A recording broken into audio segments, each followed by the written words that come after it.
नमस्कार. संघर्ष वृत्तवाहिनीमध्ये आपलं स्वागत. घेऊया ठाणे आणि आसपासच्या परिसरामधील घडणाऱ्या महत्त्वाच्या घडामोडींचा आढावा. ठाणे महानगरपालिकेच्या माध्यमिक शाळांचा मार्च 2026 मधील SSC परीक्षेचा एकूण निकाल 78.55% इतका लागला आहे. महापालिकेच्या 23 माध्यमिक शाळांमधील एकूण 1424 विद्यार्थी 10वीला होते. त्यापैकी एकूण 1408 विद्यार्थ्यांनी परीक्षा दिली होती. त्यापैकी 1106 विद्यार्थी उत्तीर्ण झालेले आहेत. तर बाळकूम येथील शाळा क्रमांक 4, किसननगर येथील शाळा क्रमांक 15, सावरकरनगर येथील शाळा क्रमांक 16 या 3 शाळांचा निकाल 100% लागलेला आहे. सर्व यशस्वी विद्यार्थ्यांचे महापौर शर्मिला पिंपोळकर, महापालिका आयुक्त सौरभ राव यांनी अभिनंदन केलेलं आहे. ठाणे महानगरपालिकेच्या मराठी माध्यमांचा निकाल 74.5%, उर्दू माध्यमाचा 80.96%, इंग्रजी माध्यमाचा 90.90%, तर हिंदी माध्यमांचा निकाल 68.18% लागलेला आहे. तर रात्रशाळाचा निकाल 64.70% इतका लागलेला आहे. सर्व यशस्वी विद्यार्थ्यांचे अतिरिक्त आयुक्त संदीप माळवी, अतिरिक्त आयुक्त 2 प्रशांत रोडे, उपायुक्त डॉक्टर मिताली संचेती यांनी सर्व विद्यार्थ्यांचे अभिनंदन केले असून शिक्षक आणि पालकांचंही कौतुक केलं आहे. ठाणे महानगरपालिकेचे मालमत्ता कर म्हणजेच प्रॉपर्टी टॅक्स भरण्याचे आवाहन. सन 2022-23 या आर्थिक वर्षाचे मालमत्ता कराचे म्हणजेच प्रॉपर्टी टॅक्सचे बिल ठाणेकर करदात्यांना महापालिकेमार्फत आर्थिक वर्षाच्या सुरुवातीस म्हणजेच माहे एप्रिल 2022 मध्ये देण्यात आलेले आहे. तथापि अद्यापही काही करदात्यांनी मालमत्ता कर महापालिकेकडे जमा केलेला नाही. सध्या आर्थिक वर्षाचा अंतिम टप्पा सुरू झाला आहे. मालमत्ता कर वसुलीसाठी महापालिकेतर्फे कडक कारवाई हाती घेण्यात आली आहे. या अंतर्गत जंगम मालमत्ता, टीव्ही, फ्रीज, वाहन व इतर जप्त करणे तसेच स्थावर मालमत्ता वॉरंट बजावून जप्त करण्यात येत असून मालमत्तेचा जाहीर विक्रीद्वारे लिलाव करून कराची रक्कम वसूल करण्यात येत आहे. मालमत्तेस पाणी पुरवठा करण्यात येणारे नळ संयोजन खंडित करण्यात येत आहेत. त्याचप्रमाणे थकीत मालमत्ता करावर 2% व्याज आकारले जात असल्याने भरावयाची रक्कम वाढत आहे. आपला मालमत्ता कर propertytax.thanecity.gov.in या लिंकद्वारे तसंच गुगल पे, फोन पे, पेटीएम याद्वारे ऑनलाईन पद्धतीने करण्याची सुविधा उपलब्ध करून दिली आहे. शनिवार, रविवार व सार्वजनिक सुट्टीच्या दिवशी नागरिकांना मालमत्ता कर भरणे सोयीचे व्हावे याकरता महापालिकेचे मालमत्ता कर संलग्न कार्यालय या दिवशी कार्यान्वित ठेवण्यात आलेले आहे. तरी मालमत्ता कर वसुलीची अप्रिय कारवाई टाळण्याच्या दृष्टिकोनातून मालमत्ता कर भरून महापालिकेस सहकार्य करावे. धन्यवाद. उत्कंठापूर्ण लढतीत डोंबिवलीच्या बॉईज क्रिकेट क्लबने एकनाथ शिंदे क्रिकेट क्लब 2026 संघावरती 10 धावांनी सरशी मिळवत महाराष्ट्र माझ्या सेवा संस्थेने युनियन क्रिकेट क्लबच्या सहकार्याने आयोजित 14 ठाणे प्रीमियर लीग उपमुख्यमंत्री चषक T20 क्रिकेट स्पर्धेचे विजेतेपद पटकावले. प्रथम फलंदाजी करताना 179 धावांचं आव्हान उभे केल्यावरती एकनाथ शिंदे क्रिकेट क्लबला निर्धारित षटकांमध्ये 169 धावांवरती रोखत बॉईज क्रिकेट क्लबने पहिल्यांदाच स्पर्धेच्या विजेतेपदावरती आपली मोहर उमटवली आहे. स्पर्धेत एका शतकासह 225हून अधिक धावा काढणाऱ्या बॉईज क्रिकेट क्लबच्या अनिश चौधरीला सामन्यांसह स्पर्धेतील सर्वोत्तम खेळाडू म्हणून गौरवण्यात आलेला आहे. प्रथम फलंदाजी करताना सृजन आठवले, जय जयंत, दशरथ चव्हाण छोट्या पण उपयुक्त खेळी करत संघाच्या धावसंख्येला आकार दिला आहे. सृजनने 46, जयने 41 आणि दशरथने 39 धावांचं योगदान दिलंय. मोहित अवस्थीने 4, शशिकांत कदमने 3 बळी मिळवलेले आहेत. उत्तर दाखल डावाची डवळमळीत सुरुवात झाल्यानंतर साईराज पाटील, सागर मिश्रा आणि सिद्धार्थ म्हात्रेने किल्ला लढवत सामन्यातील रंगत कायम राखली. साईराजने 37, सागरने 45, सिद्धार्थने नाबाद 39 धावा बनवल्या आहेत. साहिल फेगडे आणि यश सिंगने प्रत्येकी 2 फलंदाज बाद केलेत. ठाण्याच्या महापौर शर्मिला पिंपोळकर, स्पोर्ट क्लब कमिटीचे अध्यक्ष, ठाणे परिवहन मंडळाचे अध्यक्ष विलास जोशी, स्पर्धेचे प्रमुख संयोजक, नगरसेवक, क्रिकेट संघटनेचे पदाधिकारी, परिषदेचे सदस्य, मुंबई क्रिकेट संघटनेच्या कार्यकारी परिषदेचे सदस्य विकास रेपाळे, नगरसेविका नम्रता भोसले आणि इतर मान्यवरांच्या हस्ते खेळाडूंना पारितोषिक देऊन गौरवण्यात आलेला आहे. सर्वोत्तम फलंदाज म्हणून अनिश चौधरी, सर्वोत्तम गोलंदाज म्हणून शशिकांत कदम, सर्वोत्तम क्षेत्ररक्षक म्हणून विद्याधर कामत, सामन्यातील सर्वोत्तम खेळाडू म्हणून दशरथ चव्हाण आणि स्पर्धेतील सर्वोत्तम खेळाडू म्हणून अनिश चौधरी यांना गौरवण्यात आलेला आहे.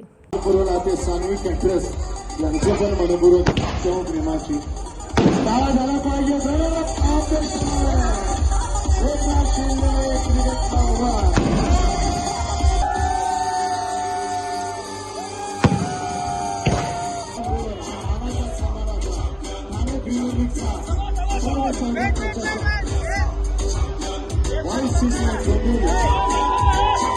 शेवटी क्रिकेट जिंकलेला आहे. म्हणजे शेवटी चांगला खेळणारा संघ, त्या दिवशी चांगला परफॉर्मन्स खेळणारा संघ जिंकला आहे.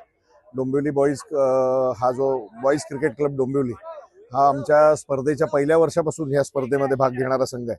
आणि राजन धोत्रे सर त्याचे प्रशिक्षक आहेत.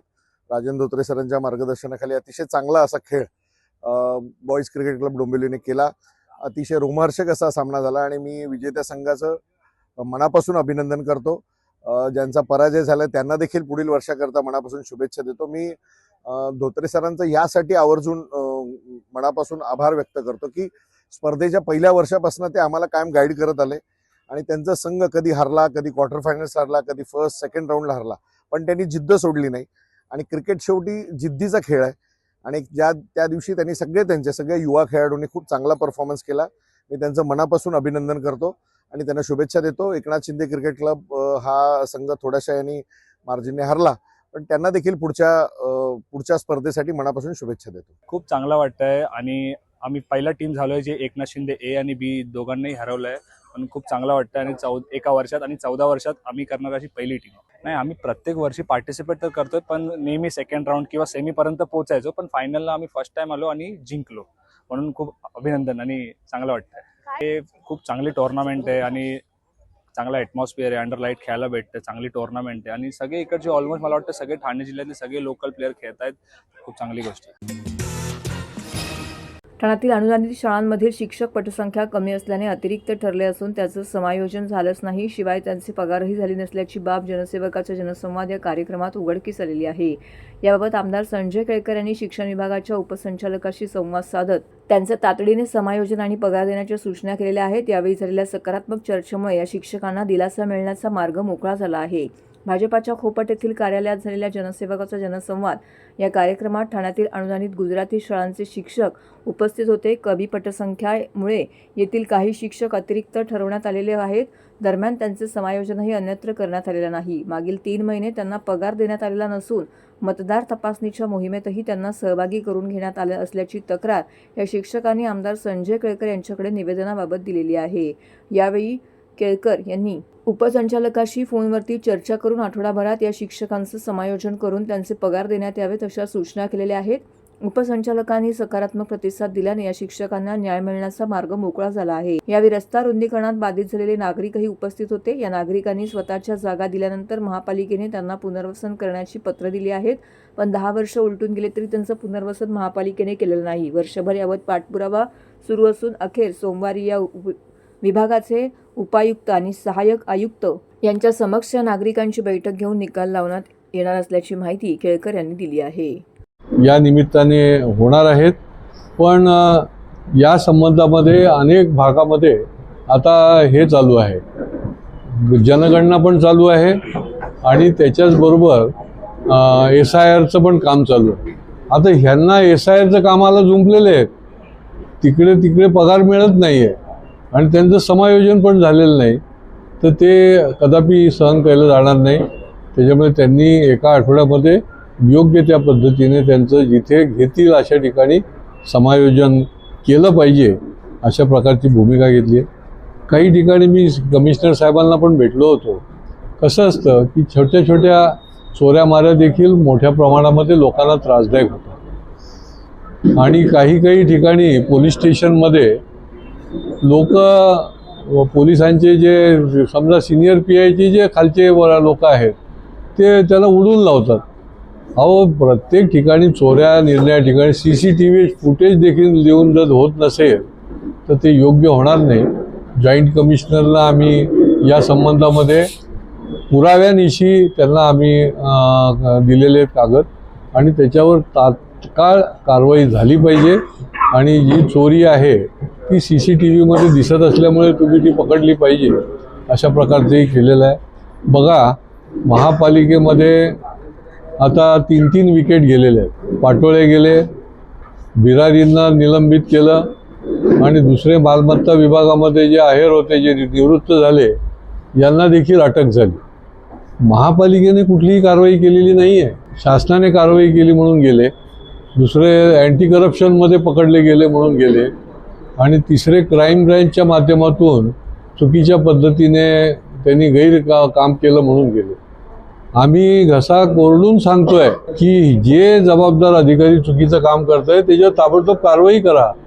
त्यांना कोण पाठीशी घालत होतं मला काय कळत नाही. या महापालिकेमध्ये होते तोपर्यंत ते व्यवस्थित चाललं होतं यांचं आणि त्याच्यानंतर त्यांच्यावर अशा पद्धतीची लोकांच्या भल्याकरता ही कारवाई झाली. परंतु महापालिकेने याच्यामध्ये दखल घ्यायला पाहिजे की अशा पद्धतीने अनेक तक्रारी आल्यावर आम्ही तक्रारी दिलेल्या होत्या, विधिमंडळात सांगायचो आम्ही, परंतु तुम्ही कारवाई केलेली नव्हती.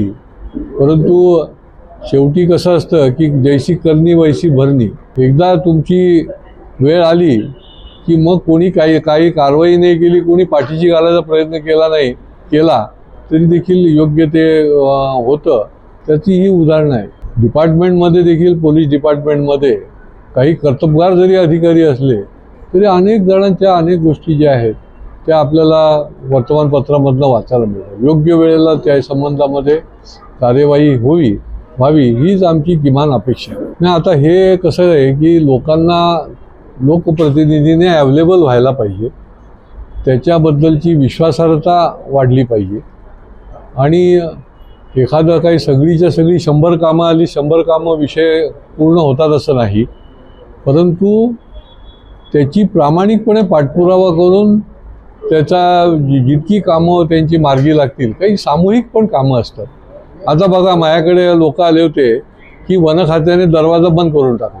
आता ते 50 वर्षापासून त्यांचं जाणं येणं होतं, ते बंद झालं. तर तात्काळ आपण जर संपर्क करून त्याचा पाठपुरावा केला, मी ताबडतोब आमचे सन्माननीय गणेश नाईक साहेब यांच्याशी कॉन्टॅक्ट केला. त्यांनी कॉन्फरन्समध्ये अधिकारी घेतले फॉरेस्टचे आणि त्यांना तात्काळ सांगितलं की आपल्याकडे जी तक्रार आलेली आहे, बरेच लोक आले होते, ते सगळे त्यांना म्हणजे कुठून रस्ता आता जायचं कुठं आहे तेच बंद झालं होतं. तात्काळ त्यांनी आदेश दिले आणि तो आता या 2 दिवसामध्ये ते दरवाजा जो आहे वन खात्याने बंद केलेला त्या काही अटीवर उघडला जाईल. माझं याच्यामधलं म्हणणं हेच आहे की जेवढं तुम्हाला त्यांना लवकरात लवकर न्याय देता येईल तो करा. काही विषय असे असतात की अनेक वेळ तुम्हाला त्याचा पाठपुरावा करायला लागतो आणि हे काम जे आहे की आमचे हे सगळे, आता बघा इथे आमचे नगरसेवक पण आहेत, आलटून पालटून निरनिराळ्या भागातले येत असतात, जे प्रश्न ते सोडवत असतात ते देखील ते या ठिकाणी सांगतात. आणि केवळ ठाण्यातले नाही तर ठाण्याच्या बाहेरचे देखील. आता हे मूर्तिजापूरचं विषय घेऊन आले होते माझ्याकडे. मी आता त्यांना पत्र दिलं, त्यांचं काम नाही मार्गी लागलं तर पुढे पाठपुरावा करू शकतो. त्याच्यामुळे लोक येतात आणि त्यामुळे अशा पद्धतीने लोकांचे प्रश्न सोडवण्याकरता जे म्हणून जबाबदार लोक आहेत, लोकप्रतिनिधी असतील किंवा कोणी, तर त्यांनी वेळ द्यायला लागेल, त्यांना सांगायला लागेल. आणि या जनसंवादाच्या माध्यमातून आम्हाला हे करता आलं. त्याच्यामुळे आम्ही हे पुढे देखील आता सेंचुरी मारून पुढे देखील हा उपक्रम जो आहे तो चालू ठेवणार आहे. काळू जलाशय बांधून शहराला पाणीपुरवठा करण्याचं आश्वासन 20 वर्षापासून दिलं जात आहे. मुंबई महानगरपालिकेने शहापूर पाणलोट क्षेत्र मुंबईसाठी राखीव ठेवलं आहे. या कामाची जबाबदारी ठाणे महानगरपालिकेची असायला हवी, पण आम्ही मागे पडलो. जलसंधारण समितीने आयोजित केलेल्या परिसंवादामध्ये आमदार संजय केळकर बोलत होते. पाठ्यपुस्तकांच्या माध्यमातून विद्यार्थ्यांना हवामान बदल, पर्यावरण संवर्धन आणि जलसंधारण या विषयावरती शिक्षित करण्याची गरज असल्याचं त्यांनी सांगितलं आहे. परिसंवादाचे आयोजक आणि ज्येष्ठ समाजसेवक ओमप्रकाश शर्मा यांच्या प्रयत्नांची आणि कार्याची प्रशंसा करताना आमदार केळकर म्हणाले की ओमप्रकाश शर्मा यांनी पाणी आणि जंगल क्षेत्रात मोठा अनुभव आहे. त्यांनी पाणी, जंगल, ग्रामीण आणि आदिवासी पट्ट्यांमध्ये काम केलं आहे. दिवंगत नेते अरविंद पेंडसे यांच्यासोबत ग्रामीण भागाचा दौरा करण्याचा, जलपरिषद आणि नाशिक डहाणू रेल्वेसाठी काम करणाऱ्यांचा त्यांना अनुभव आहे. पुढे त्यांनी सांगितले की सरकार 300 कोटी झाडं लावण्याची योजना आखत आहे. विद्यार्थ्यांना पाठ्यपुस्तकांच्या माध्यमातून शिक्षण दिलं पाहिजे. पंतप्रधान नरेंद्र मोदी यांनी महात्मा गांधींच्या स्वच्छता मोहिमेला प्रोत्साहन देण्यास सुरुवात केली आहे. जर मुलं मोठ्यांना कचरा टाकण्यापासून रोखण्यास योग्य जलव्यवस्थापन आणि वृक्षारोपण प्रोत्साहन देण्यास तयार नसतील तर समस्या आणखीनच बिकट होतील. इमारती बांधल्या जातील पण पाणी, इतर सुविधा कुठून येणार? नवीन इमारती बांधताना पाणी आणि इतर आवश्यक सुविधा कोठे पुरवायच्या याचा विचार करावा लागेल. काळू जलाशयासाठी 600 कोटी रुपयांचा प्रकल्प का राबवला जात नाही? आपल्याला गुजरातच्या जलसंपत्तीचे अनुकरण करण्याची गरज आहे. मुख्यमंत्री देवेंद्र फडणवीस यांनी बंधारे, शेततळे आणि जलशिवारावरती भर दिला आहे. जर प्रत्येकाने शहरासाठी फक्त 1 मिनिट दिला तर त्याचा प्रचंड फायदा होईल. आपल्या वृद्धापकाळातही ओमप्रकाश शर्मा पाणी, पर्यावरण क्षेत्रामध्ये सक्रिय राहिले. त्यांचे प्रयत्न लोकांपर्यंत पोहोचवणे आणि काळू जलाशयाचा विचार करणं महत्त्वाचं आहे. ज्येष्ठ नेते आर.सी. पाटील, उद्योगपती ओम चांडक, पत्रकार रामकृष्ण अय्यर, अशोक पारेख, शरद राखियार, लक्ष्मीकांत मधुरा, शशिकांत शिर्के, आशिष शुक्ला, जितू शर्मा, सुमन शर्मा, सविता इंदोरिया उपस्थित होते. कार्यक्रमाचं सूत्रसंचालन माजी उपमहापौर ॲडव्होकेट सुभाष काळे यांनी केले. आज ज्येष्ठ समाजसेवक ओमप्रकाश शर्मा यांच्या पुढाकाराने पाणी आणि वनसंवर्धन यावर एक चर्चासत्र, परिसंवाद आयोजित केला होता. आणि अत्यंत हे दोन्हीही विषय जे आहेत ते इतके जिव्हाळ्याचे विषय आहेत आम जनतेचे. म्हणजे पाणी असो किंवा वन असो किंवा झाडं असो, हे दोन्ही सगळ्यांच्याच आवश्यकतेचे आहेत. आणि अनेक तज्ज्ञांनी याच्यामध्ये आपले विचार मांडले. मला असं वाटतं की पाणी जसं हे जीवन आहे तसं वृक्ष हा देखील आपलं जीवनाचाच भाग आहे. आणि हे दोन्ही गोष्टी ज्या आहेत त्या वृद्धीस आणण्याकरता हा एक संस्कार आहे, ही एक चळवळ आहे. आणि पुढच्या काळामध्ये ह्या चळवळीच्या रूपाने याचं पुढे विस्तार व्हायला हवा.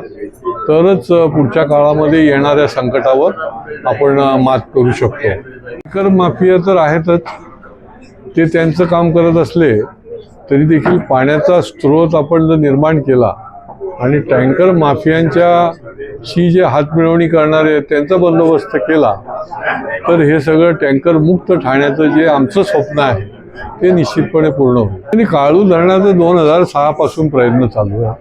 तिथल्या लोकांचा काही वेळेला विरोध आहे, काही वेळेला त्याच्यामुळे निरनिराळे आपल्याला पर्याय शोधायला लागतील की जेणेकरून पाण्याची जी काही आपली तहान आहे ठाणेकरांची ती त्याच्या माध्यमातून आपल्याला भागवायला. पाणी बचत हा देखील त्याच्यातला महत्त्वाचा विषय आहे आणि तो देखील करणं गरजेचं आहे. अत्यंत उपयुक्त असा हा उपक्रम होता आणि त्यातनं मला असं वाटतं की एक नवीन विचार आपण पुन्हा एकदा समाजात घेऊन जाऊ शकतो की पाण्यासारखा विषय सर्वांच्या जिव्हाळ्याचा आहे आणि त्याचं रूपांतर ह्या दिवसांमध्ये आंदोलनात होत असतं. परंतु पाऊस पडण्याच्या अगोदर आपण जर काही विधायक काही उपक्रम हाती घेऊ शकलो तर त्याची आज चर्चा झालेली आहे की वॉटर हार्वेस्टिंग असेल किंवा पाणी कसं अडवता येईल, आपल्याला रिसायकलिंग कसं करता येईल पाण्याचं. तर हे सगळे विषय जे आहेत या विषयात आता नागरिकांनी सहभाग घेण्याची गरज आहे. अत्यंत महत्त्वाचा विषय आहे की आपण पटकन त्याबद्दल चीड व्यक्त करतो, परंतु जेव्हा आपल्या हातात परिस्थिती असते तेव्हा आपण नेमकं करतो काय? पाणी वाचवतो का? किंवा पाण्याची कुठेतरी गळती चालू असते ते आपण थांबवतो का? तर ह्या संदर्भात सर्वच वयोगटातल्या म्हणजे लहानपणापासून जर आपण हे ट्रेनिंग दिलं तर मला असं वाटतं की एक बिहेवियरल पॅटर्न म्हणतो आपण त्याला, की माणसाचं वर्तन जे आहे ते अधिक जबाबदारीचं होऊ लागतं आणि अशा परिसंवादातनं आपल्याला हा विचार पुढे नेता येऊ शकेल. मी एक विषय असा उपस्थित केला कारण की आमदार केळकर या कार्यक्रमाला उपस्थित होते की जलपर्यटन असा पण एक विषय आपल्याला सुरू केला पाहिजे की शाळेतल्या मुलांना धरणं दाखवली पाहिजे, त्यांना ग्रामीण भागातली पाणी समस्या दाखवली पाहिजे, नदीचं प्रदूषण दाखवलं पाहिजे किंवा नदीची धूप थांबवण्यासाठी काय करता येऊ शकेल. तर हे जलतज्ञ जे लोक आहेत त्या जलतज्ञांच्या मदतीने हे जलपर्यटन जर आपण केलं तर आपण जागरूक नागरिकांची पिढी की ज्यांना पाण्याची किंमत खरी समजेल अशी पिढी आपण निर्माण करू शकू. त्यामुळे हा परिसंवादाचा हा एक फायदा आहे. महापालिकेतील सफाई कर्मचाऱ्यांच्या वारसांना वारसा तत्वावरती महापालिकेच्या सेवेत सामावून घेण्याबाबत तसेच त्यांच्या प्रलंबित प्रश्नाबाबत उपमुख्यमंत्री एकनाथ शिंदे यांनी सूचना दिल्या होत्या. त्यानुसार महापौर शर्मिला पिंपोळकर यांनी प्रशासनाला सातत्याने पाठपुरावा करून संबंधित संबंधित प्रक्रिया पूर्ण करण्याचे निर्देश दिले होते. त्या अनुषंगाने सन मे 2024 ते ऑगस्ट 2024 या कालावधीत सेवानिवृत्त झालेल्या सफाई कर्मचाऱ्यांच्या 64 वारसांना महापालिकेच्या सेवेत सामावून घेण्यासाठी नियुक्तीपत्रे तयार करण्यात आली आहेत. यापैकी प्रातिनिधिक स्वरूपामध्ये 10 जणांना महापौर दालनामध्ये महापौर शर्मिला पिंपोळकर यांच्या हस्ते नियुक्तीपत्र प्रदान करण्यात आलेले आहेत. यावेळी उपमहापौर कृष्णा पाटील, विरोधी पक्षनेते अशरफ शानू पठाण, शिवसेना गटनेते पवन कदम, अतिरिक्त आयुक्त संदीप माळवी, अतिरिक्त आयुक्त प्रशांत रोडे, उपायुक्त जीजी गोदेपुरे, कार्मिक अधिकारी दयानंद गुंडक तसे आस्थापना अधीक्षक राधिका कांबळे येथे उपस्थित होत्या. सफाई कर्मचाऱ्यांचा वारसा हक्क आणि अन्य प्रलंबित प्रश्न मार्गी लावण्यासाठी महापौरांनी प्रशासनासोबत विशेष बैठक घेऊन आवश्यक सूचना दिल्या होत्या. त्यानुसार प्रशासनाने तातडीने कार्यवाही करत नियुक्ती प्रक्रिया पूर्ण केली. आज प्रातिनिधिक स्वरूपामध्ये 10 जणांना नियुक्तीपत्रे प्रदान करण्यात आली असून उर्वरित जणांना प्रशासनामार्फत नियुक्तीपत्राचं वाटप करण्यात येणार आहे.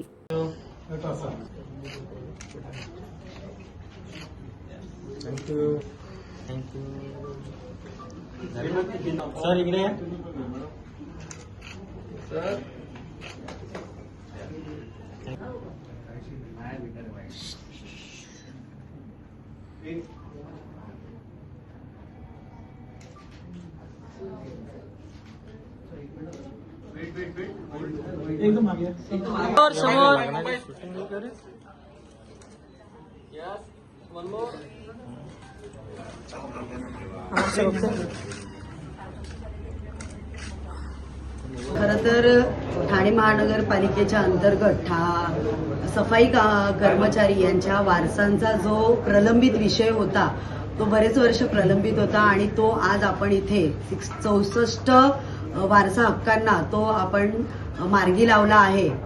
महाराष्ट्र राज्याचे लाडके उपमुख्यमंत्री एकनाथजी शिंदे साहेब यांच्या मार्गदर्शनाखाली आणि त्यांच्या आदेशानुसारच खरं तर सफाई कामगारांच्या वारसांना आज आपण नियुक्तीपत्र इथे आपल्या महापौर दालनात सर्वांसमोर दिलेलं आहे. आपले उप महापौर आहेत, आपले विरोधी पक्ष नेते आहेत, गटनेते आहेत, आपले सर्व सर्व अधिकारी आहेत आणि यांच्या सर्वांच्या समवेत आपण आज हे नियुक्तीपत्र वारसांना दिलेले आहेत. एकूण 64 नियुक्तीपत्र आज वाटप झालेले आहेत. सर्वांच्या चेहऱ्यावर एक वेगळा आनंद होत आहेत आणि असेच चांगले निर्णय यापुढेही या ठाणे महानगरपालिकेकडून घेतले जातील. धन्यवाद. तर हे होतं संघर्ष वृत्तवाहिनीचं आजचं बातमीपत्र. उद्या पुन्हा भेटू याच वेळी याच ठिकाणी ताज्या घडामोडींसह. तोपर्यंत नमस्कार.